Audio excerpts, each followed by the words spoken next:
No, it's not Mystic Meg. Come to read your tarot.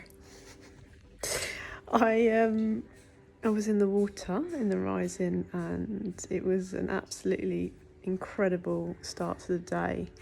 And I had a few things come through about the way energy moves through all of us differently, and the modern Western diagnosis of ADHD and putting labels on neurodivergence, different brains. Even the word neurodivergence I kind of have an issue with, because everybody has a different way of connecting to source, connecting to divine energy that moves through us.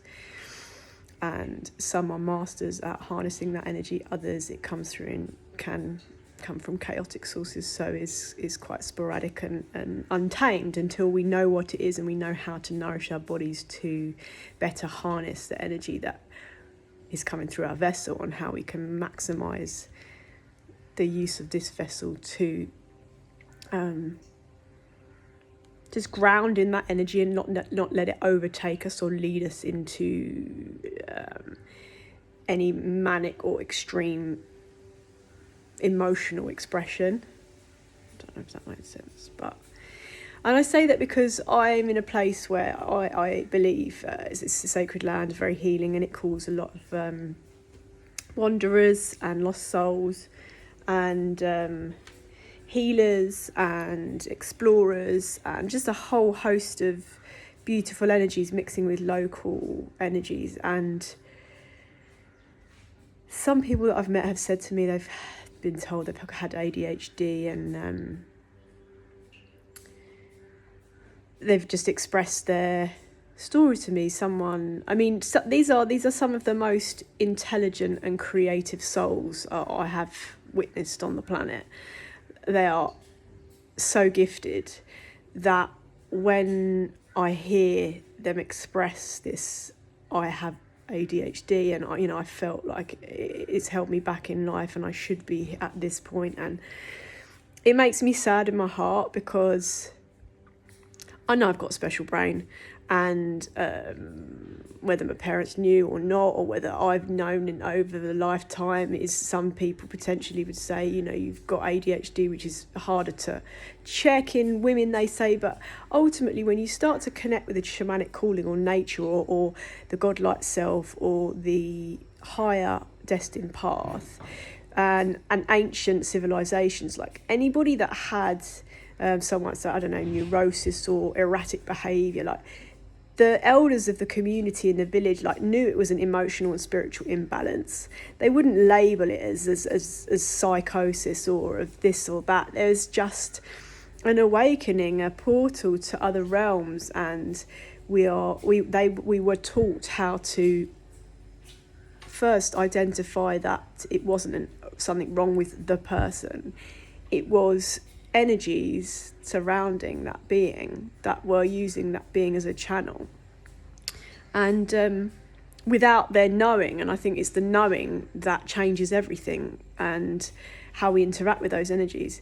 So when someone said to me, they've ADHD, and felt like they'd been held back in their life, I felt that was really sad. And I tend to feel people's pain and people's struggle more than I ever have, because of the sensitivities that have awoken in me, which I've spoken on here before. A lot of us are, I have a message from Beautiful Souls messaging saying, I'm really feeling at my most sensitive now. They always knew something was there, but they didn't know it until now. The ascension and awakening is happening. More and more people are talking about just how much they feel tapped into the energies around us. Lower vibrational, high vibrational, natural, man-made. And so first off, these souls, I was like there's no point that we should be at a specific age.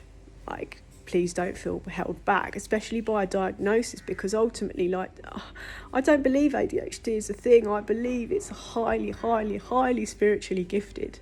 And the way that things are manifesting and morphing now in even in popular culture, which I don't really follow, but I am tapped into some things and seeing the spotlight on some of the beautiful autistic souls in the world, and how they are spreading their love and sharing their reality to the masses, it's changing the way, it's not changing, it's influencing the way people think and have thought about marginalised sort of communities and different brains. And there's so many activations now, whether we collect with the elementals or whatever it is, and I just want to give a shout out to anybody that has ever had a diagnosis, or, you know, and has pushed beyond the boundaries of this box that, you know, doctors, and I'm not here to slate any form of medicine, because I believe in the healing of the nations, and that comes in many different forms and many different categories. But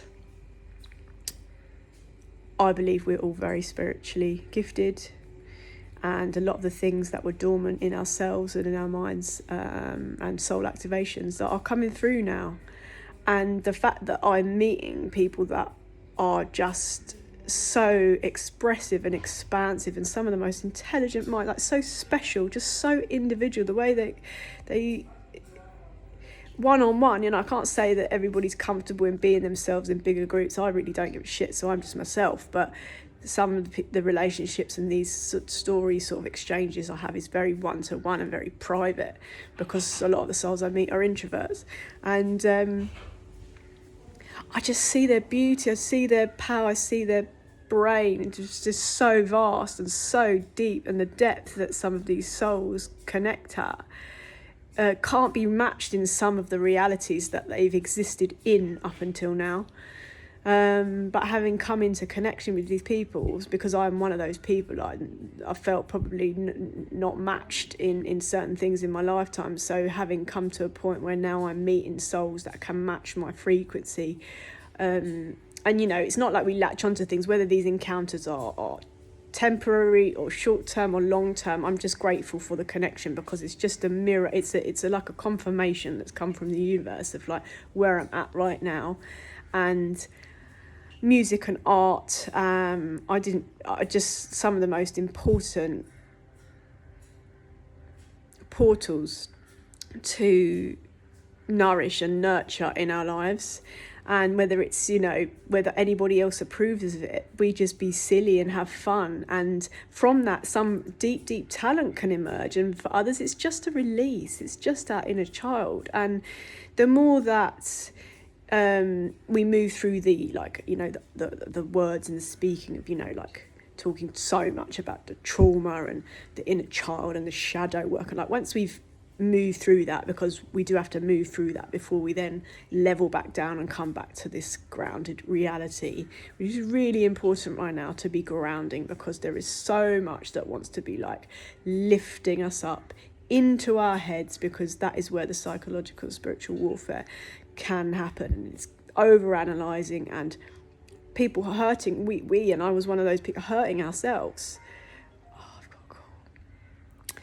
So that's where I'll stop now, is hurting ourselves in our mind. And I just want to say, like, please embrace all these beautiful things that might be coming to your mind right now, and just go slow. And nothing needs a